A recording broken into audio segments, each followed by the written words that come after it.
It's late, past midnight, and the world feels different, quieter, darker, as though it's holding its breath. You're walking alone down a deserted road, your footsteps echoing in the stillness. There's something unnerving about the night air, and then it hits you, that unmistakable feeling of being watched. You stop, your heart skips a beat, and your gaze drifts towards the trees. That's when you see them glowing eyes in the darkness, locked onto you, unblinking. You tell yourself it's nothing, maybe just an animal, but something deep down warns you otherwise.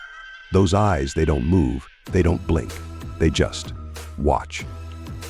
This was Emma's reality one cold evening during her usual jog. The night had started like any other, peaceful and calm, until she noticed the eyes. Two glowing, unmoving eyes stared at her from the shadows of the trees. At first she brushed it off, telling herself it must be an animal, perhaps a stray dog. But as she continued down the road, they followed. She quickened her pace, her heart pounding. But no matter how fast she went, the eyes kept pace, watching, unrelenting. She laughed nervously, shaking off the fear, but it lingered. Something about those eyes. It wasn't natural. Maybe it was the neighbor's cat up to some midnight mischief, or maybe it was something far more sinister. Emma should have kept running, should have gone home, but she didn't.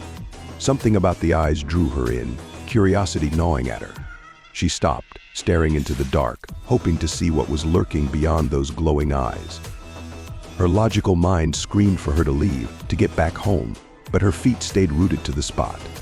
Then, without warning, the eyes blinked and disappeared into the shadows.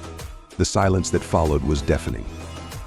Emma was left standing there, her breath shallow, wondering if she had imagined it all, or if something was truly out there, watching her. The next day, still rattled, Emma confided in her best friend Ben. Ever the skeptic, Ben laughed it off, dismissing her fear as nothing more than her overactive imagination. It was probably just a reflection from headlights or a raccoon, he said with a grin. Ben always had a rational explanation for the unexplained, but Emma wasn't convinced. Those eyes felt too real, too menacing. She couldn't shake the feeling that something was watching her, waiting. Ben, in his usual way, offered to look up explanations, logical ones, suggesting maybe the light was from a passing car, or that her mind had played tricks on her in the dark. But deep down, Emma knew it wasn't that simple. The eyes weren't just reflecting light, they were alive.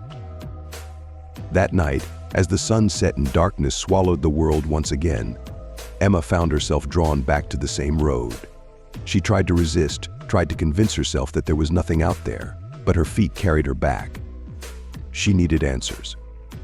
As she reached the spot where she had first seen the eyes, the air felt different, heavier, like something was waiting for her.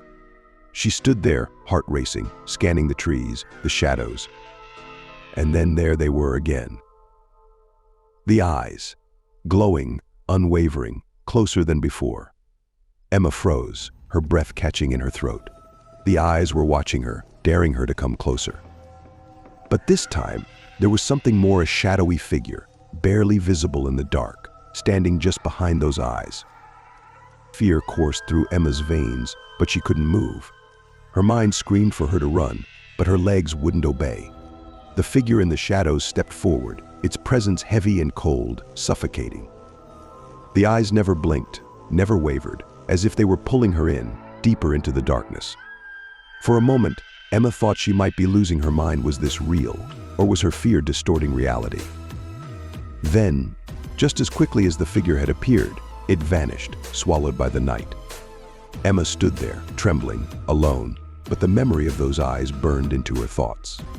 She stumbled home, but the feeling of being watched never left her. In the days that followed, Emma tried to move on, tried to forget. But no matter where she went, no matter what she did, she felt those eyes always there, lurking at the edges of her vision. The more she tried to ignore it, the stronger the feeling grew.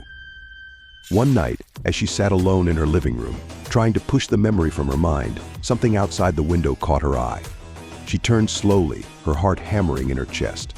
And there, just outside the glass, were the eyes. Closer this time, watching her. Emma's blood ran cold. She knew then. The eyes had followed her home, and they weren't going to stop until they had her. The next time you find yourself alone in the dark, remember some things, stare back. And if you ever see glowing eyes watching you from the shadows, Whatever you do, don't blink. It might be the last thing you ever do.